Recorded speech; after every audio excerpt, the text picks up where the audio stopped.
Let me tell you something that might sting a little.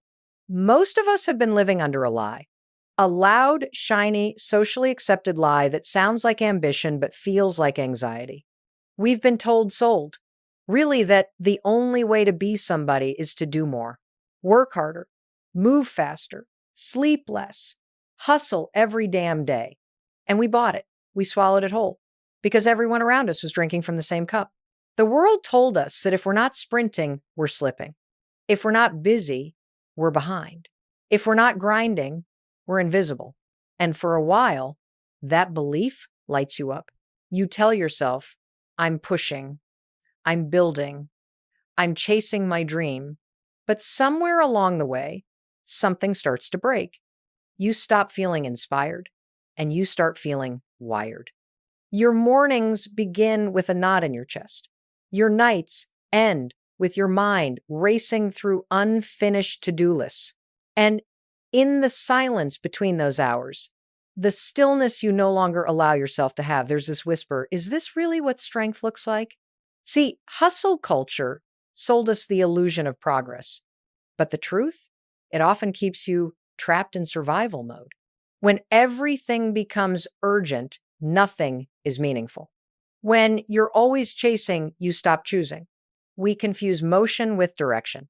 We confuse exhaustion with importance. And we call chaos drive. But real drive doesn't drain you, it focuses you. Real ambition doesn't scream, it steadies. And real strength, it's not about how fast you go. It's about how still you can stay when everything around you is moving. You know what I realized one morning? I woke up and before my feet even hit the floor, I already felt behind. That's when it hit me. I wasn't living. I was performing productivity. My worth had become tied to how much I could produce, not who I was becoming. And that's when I understood something powerful. Hustle isn't strength, it's fear dressed in ambition. We hustle because we're afraid to stop. Afraid that if we slow down, the world will forget us.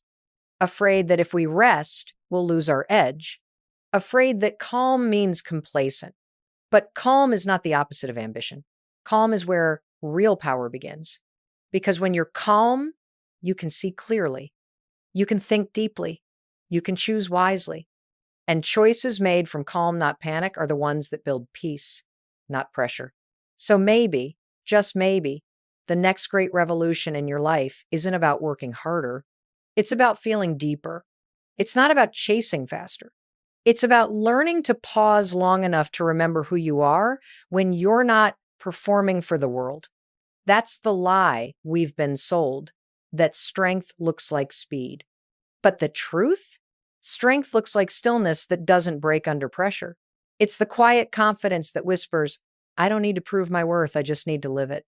And that, right there, is where our real story begins. Let's talk about what hustle really does to you. Not the hashtag version, not the motivational poster version, the real cost. See, when you live in constant go mode, your brain doesn't know the difference between chasing success and running from danger. It just knows you're always under threat. You wake up and before you even check your phone, your body's already flooded with cortisol. That's your stress hormone. It's your nervous system whispering, we're in trouble again. And you don't even notice it anymore. You call it drive. You call it ambition. You call it focus. But what it really is survival. You start confusing adrenaline with purpose. You think because you're moving fast, you must be moving forward. But here's the truth. Motion doesn't equal direction. You can run at full speed in the wrong direction for years, and hustle will make it look productive. Let me tell you something powerful. Hustle can build your resume, but it can destroy your peace. And you know that's true because deep down, you feel it. That constant edge in your chest, the tension in your jaw, the exhaustion that no weekend can fix. You've told yourself you just need better time management, more discipline, another planner, another podcast, another 5 a.m. routine. But none of that's going to fix a nervous system that's been trained to see rest as weakness. You see, when you live in hustle mode long enough, your body starts to normalize chaos. Stillness feels wrong. Quiet feels uncomfortable. If things are calm, your brain actually looks for something to stress about because peace feels unsafe. That's how hustle rewires you. It tricks you into thinking chaos is necessary for success. It keeps you running not because you love what you do, but because you're afraid of what will happen if you stop. And this is where burnout hides. It doesn't show up one morning and knock you down. It creeps in quietly. It starts when you say, I'll rest when things slow down. Then it whispers, just one more email. Then it steals your joy from the very things you used to love. And before you know it, the thing that once motivated you now owns you. That's what hustle does. It tricks you into believing that exhaustion is evidence of importance. It makes you feel guilty for resting. It makes you mistake depletion for dedication. But listen, strength isn't how much you can carry. It's how willing you are to set some things down. Because here's the truth. Nobody tells you you don't need to run faster to find peace. You need to slow down long enough to feel it. You're not lazy for wanting rest. You're human for needing it. And the moment you stop treating calm as a luxury and start treating it as a necessity, that's the moment your life starts to change. That's the crack in the armor. That's the beginning of freedom. Here's what nobody tells you. The strongest people you'll ever meet aren't the loudest. They're not the ones who dominate the room or post the most or stay up till 2 a.m. chasing one more win. The strongest people move quietly. They don't need to prove they're powerful. They embody it. Because real power doesn't need noise to exist. It's calm, it's centered, it's steady. And that calm, that's the shift that changes everything. When you begin to step out of hustle and into calm, something radical happens inside you. You stop running toward validation and start moving from clarity. You stop reacting to life and start responding to it. And that difference, that single shift from reaction to response, that's where emotional strength begins to grow roots. Think about it. The moments that changed you most weren't always the loud ones, were they? Sometimes it was the quiet decision, the one you made alone in your car or at the edge of your bed, when you finally said, I'm done chasing. You didn't announce it. You didn't post about it. You just decided. That's what calm power feels like. It's not fireworks, it's alignment. Let me paint the picture. When you're in hustle mode, your body's racing, your mind's scattered, and your decisions are frantic. But when you're calm, really calm, your energy settles. Your thoughts become clearer. You start to notice what matters and what doesn't. And you begin to understand that strength isn't in pushing harder, it's in holding steady when everything else is spinning. That's why I call calm your superpower. Because calm doesn't mean you're passive. It means you're precise. Calm doesn't mean you're soft. It means you're strategic. Calm doesn't mean you don't care. It means you care enough to stay clear. You know, I once met a woman at one of my events. She'd built an incredible career, but she was breaking on the inside. She said, Mel, I can't stop. I'm terrified if I slow down, it'll all fall apart. I looked at her and said, what if slowing down is the only way to stop it from falling apart? And she started to cry because for the first time, she realized that calm wasn't the absence of ambition. It was the presence of control. See, when you're calm, you stop being driven by pressure and you start being guided by purpose. That's the calm shift. That's what power feels like when it's quiet. It's when you no longer need chaos to feel alive. It's when silence doesn't scare you anymore. It's when peace becomes the loudest sound in your life. And that's when everything starts to click. Your energy, your clarity, your relationships, your creativity, because your nervous system finally stops bracing for impact. It starts trusting that you've got you. You don't have to fight for calm. You return to it because it's already inside you underneath all that noise.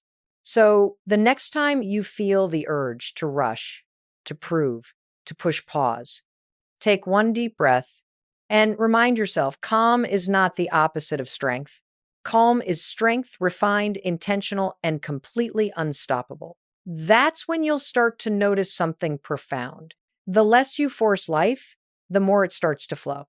And that, my friend, is when you step into real power, the quiet kind, the kind that doesn't need to shout to be heard.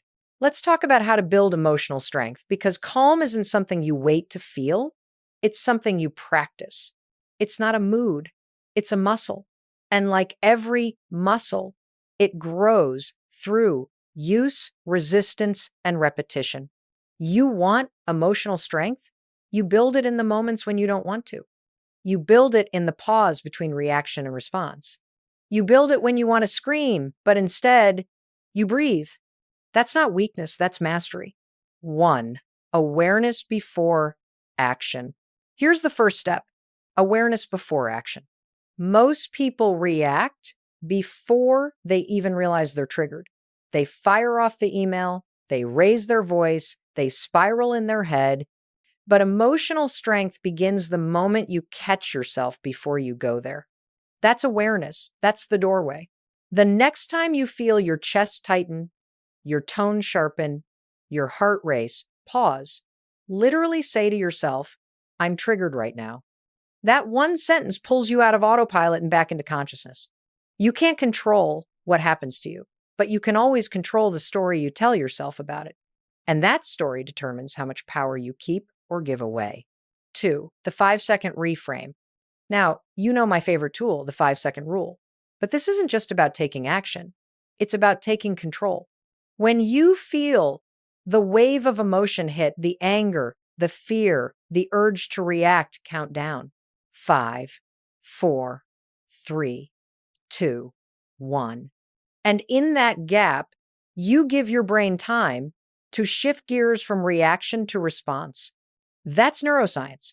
You're interrupting your stress loop and activating your prefrontal cortex, the part of your brain that helps you think, reason, and choose. In that moment, you move from chaos to control. You stop letting your emotions drive the car. You take back the wheel. 3, master your language. Words are triggers for others and for you. What you say when you're overwhelmed shapes how your body responds. If you keep saying, I can't handle this, your brain believes you. It floods you with panic. But if you shift to, I can handle this one step at a time, you create space for calm to enter. Language builds reality. Start speaking to yourself like someone you're responsible for protecting. That's what calm confidence sounds like. It's not, I've got this with a fake grin. It's, I can take the next right step with grounded certainty. Nage. Protect your energy bandwidth. You can't build emotional strength if your energy is constantly leaking. So ask yourself, who drains me? What depletes me? And why do I keep giving those people and those situations free rent? In my mind, it's not selfish to protect your peace. It's strategic, because your energy is your currency and you've got to spend it where it earns you peace, not chaos. Stop saying yes when your gut says no. Stop rescuing people who won't save themselves. Emotional strength isn't about being endlessly available. It's about being selectively present. 5, do an energy audit. Every night, ask yourself 3 questions. What gave me energy today? What drained it? What lesson do I need to carry forward tomorrow? You don't need a massive life overhaul. You just need consistent awareness. Because emotional strength doesn't come from massive change. It comes from micro corrections repeated daily. Sheshed. Respond, don't react. Here's the mark of someone who's truly emotionally strong. They don't take everything personally. They've learned that not everything needs their reaction. Someone snaps at them, they breathe, they pause, they respond with perspective instead of pride. That's what calm looks like in motion. It's poise under pressure. When you stop chasing external control, you start mastering internal control. And that's where all your power lives, not in fixing others, but in regulating yourself. 7, the daily rehearsal of calm. Building emotional strength isn't about perfection, it's about practice. Every single day, you will be given opportunities to choose calm over chaos. Traffic, deadlines, disagreements, unexpected news. These are your training sessions. Each time you choose presence over panic, you strengthen your emotional core. Each time you breathe, before reacting, you train your nervous system to trust you. And one day, you'll realize that the things that used to shake you now barely move you. That's emotional strength. That's evolution. That's calm, practiced, proven, embodied.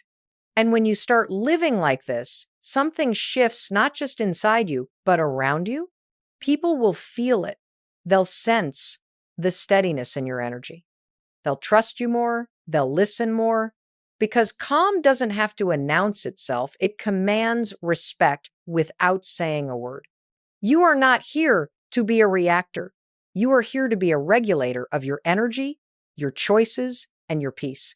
And once you start mastering that, life stops feeling like a fight. It starts feeling like flow. Now that we've talked about building emotional strength, let's bring it down to earth because theory means nothing until it meets reality. You see, calm isn't tested when everything's easy. It's tested when life throws you a curveball, when someone disrespects you, when the meeting goes off the rails, when your kid slams the door, when the plan falls apart. That's when emotional strength becomes real-world leadership. Let's start with this. Calm doesn't mean silence. It doesn't mean you suppress your feelings. It means you stabilize them before they speak for you. In relationships, choosing stillness over struggle. You know those moments when someone says something that cuts deep? Your instinct is to defend, to fix, to prove your point. But calm strength, it pauses. It listens to understand, not to react. When you choose calm instead of confrontation, something powerful happens. You change the emotional temperature of the relationship. Instead of throwing more heat into the fire, you become the thermostat. You regulate it. Imagine this. Your partner shuts down in an argument. Old you would have chased, demanded answers, filled the silence with what's wrong. New you, the calm you, takes a breath and simply says, I'm here when you're ready. That's not weakness. That's emotional mastery. You just replace pressure with safety, and that's how trust grows. At work, poise under pressure. Let's talk about work, the battlefield of ego and urgency. You're in a meeting, someone blindsides you with criticism. Your heart spikes, your brain screams, defend yourself. But the calm leader doesn't rush to defend, they gather data. They pause, breathe, and say, that's interesting. Tell me more. That one sentence flips the dynamic. You've moved from defensiveness to control, from reaction to response. And here's what's really happening. You've just taught everyone in the room how to treat you. People respect calm energy because it's rare. Most people are reactors. They mirror the chaos around them. But when you stay composed, you become the anchor everyone subconsciously looks to. That's influence, the quiet kind that changes cultures, not just conversations. In leadership and parenting, modeling regulation, whether you're a leader, a teacher, or a parent, calm isn't something you tell people to have. It's something you show them. When your team messes up or your child melts down, your calm teaches them that mistakes don't equal danger.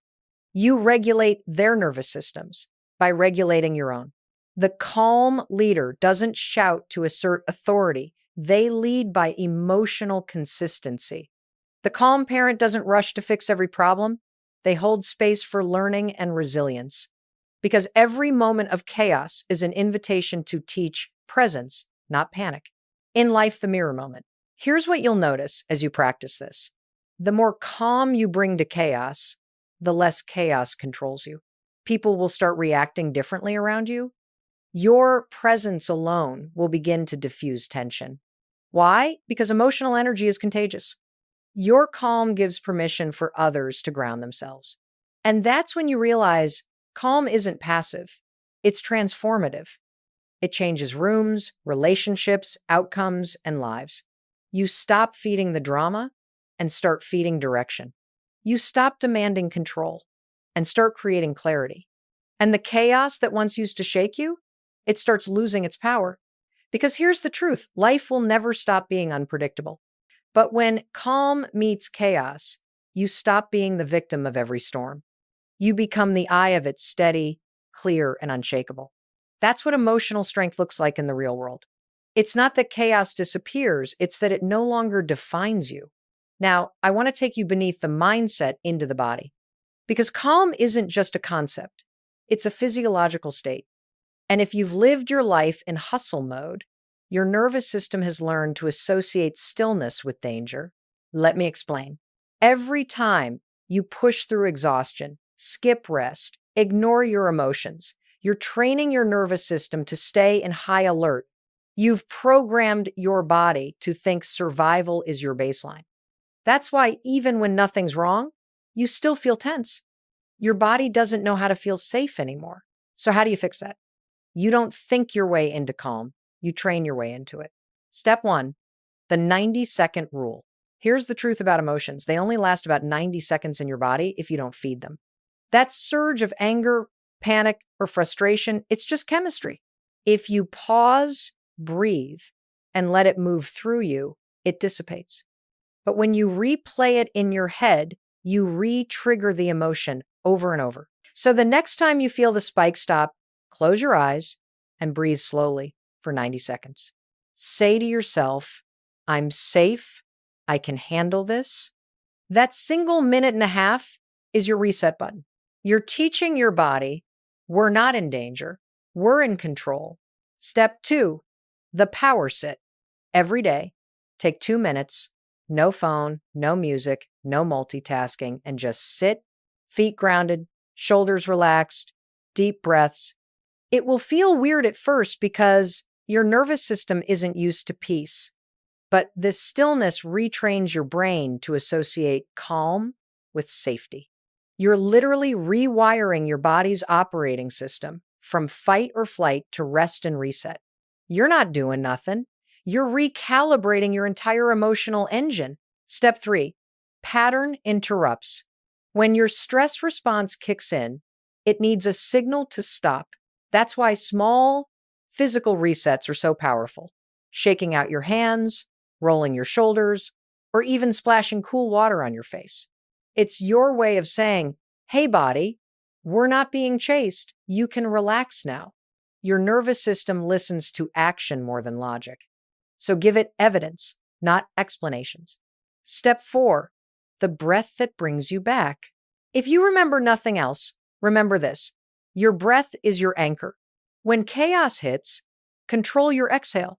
Breathe in through your nose for 4 seconds, hold for 4, exhale for 6. That longer exhale tells your body it's safe. That's how calm starts, not in your thoughts, but in your lungs. Because the truth is, your body has to feel safe before your mind can think clearly. Step 5, repetition creates regulation. This isn't a one-time trick. It's a daily training. Every time you choose calm, you're carving a new neural pathway, teaching your brain that peace is possible. Do it once, it feels awkward. Do it for a week, it feels better. Do it for a month, and it starts to feel normal. You can't think your way into emotional mastery. You practice your way there. And the more you practice, the faster you recover. That's what emotional regulation looks like. Not never getting triggered, but bouncing back faster every time. Because here's the truth. Your calm isn't a gift, it's a skill. It's built through breath, presence, and patience. And the moment your nervous system learns that peace doesn't mean danger, that stillness doesn't mean failure, that's when you finally start living, not just surviving. You stop bracing for life and start being in it, fully, freely, calmly. Let's get real. We live in a world addicted to chaos. Noise has become normal. Rush has become respectable. And calm is treated like complacency. But I'm here to tell you, calm is rebellion. Choosing calm in a culture that worships hustle is an act of defiance.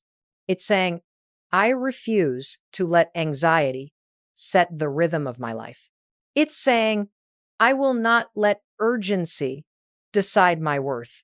It's saying, I'm done living on other people's timelines.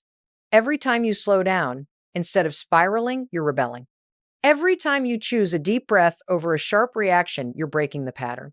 Every time you respond with grace instead of defense, you're rewriting the emotional rules of the room. You don't need to out-hustle anyone. You need to out-center yourself. Because when you walk into chaos with calm, you're not avoiding the storm, you're changing its weather. And that kind of presence, that's power. You become the person people look at and think, what's their secret? But it's not a secret. It's a choice. Calm isn't passivity. It's precision. It's knowing when to speak and when to listen, when to act and when to wait, when to lead and when to let go. You see, real strength doesn't need to prove itself. It just is. And calm is that strength in its purest form, quiet, focused, unwavering. When everyone else is yelling, calm is the voice that gets heard. When everyone else is rushing, calm is the one that arrives prepared. When everyone else is panicking, calm is the one who leads. That's why calm is the new confidence. It's not flashy, it's not loud, but it's unshakable.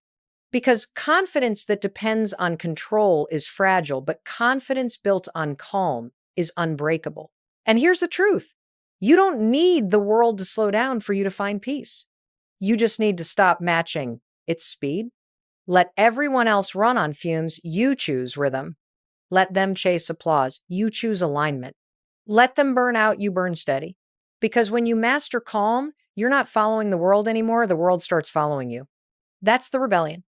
That's the revolution. So now we've come full circle. You've seen the lie. You've felt the cost. You've learned the power. But this is where everything you've heard stops being inspiration and becomes integration. Because calm isn't something you wait for life to give you. It's something you create one decision, one breath, one moment at a time. The shift from knowing to living. Knowing this stuff isn't enough. You can't just think about calm. You've got to practice it. When the world tests you, when the email arrives at midnight, when someone misunderstands you, when your plans fall apart and your ego wants to scream, I can't do this. That's the exact moment you whisper back, yes, I can, but I'm going to do it differently this time. This is how calm turns from theory into transformation. You stop chasing emotional control and start embodying it. You stop searching for balance and start being it. Your 4-point action plan for calm power. Identify your hustle triggers. Every day, notice the moments that make your body tighten. It could be an email notification, a tone of voice, or your own perfectionism. Awareness isn't small, it's the first act of power. Use the 5-second pause. Before reacting, count backward. Fem, fire, tree, two, et, and breathe. That pause is where calm is born. It's small, but it's seismic. Protect time for stillness. 10 minutes a day just for you. New noise, new screen, new solving. Just being. Because that's when you recalibrate. That's where you come home to yourself. End each day with reflection, not regret. Ask, what tested my calm today? What protected it? You don't need perfection. You need awareness and adjustment. Growth doesn't happen in leaps, it happens in layers. Calm as a way of life. When you begin living like this, calm becomes your compass. It stops being a skill you use and becomes the way you move. You'll notice it in your tone, in your timing, in the way people begin to lean toward your steadiness instead of away from your energy. Because calm doesn't shout to be noticed, it invites trust. It's the kind of strength that makes people feel safe in your presence. And that's how leaders are born, not from force, but from emotional fluency. The deeper truth, you don't need to control everything. You just need to stay connected to yourself while everything moves around you. You can't stop the world from spinning, but you can stop spinning with it. And when you do, you realize something extraordinary. You were never meant to survive life's chaos. You were meant to steady it. So tonight, when the world gets loud again, when your mind starts listing all the things you didn't do, pause. Take one slow breath in and one long breath out. Feel your feet, feel your heart, feel your life. And remember this, You are not behind. You are not broken. You are not too late. You are becoming calm enough to lead yourself home. Because when calm beats hustle, you stop performing life and start living it. That's where strength begins. That's where freedom starts. And that's where you find you.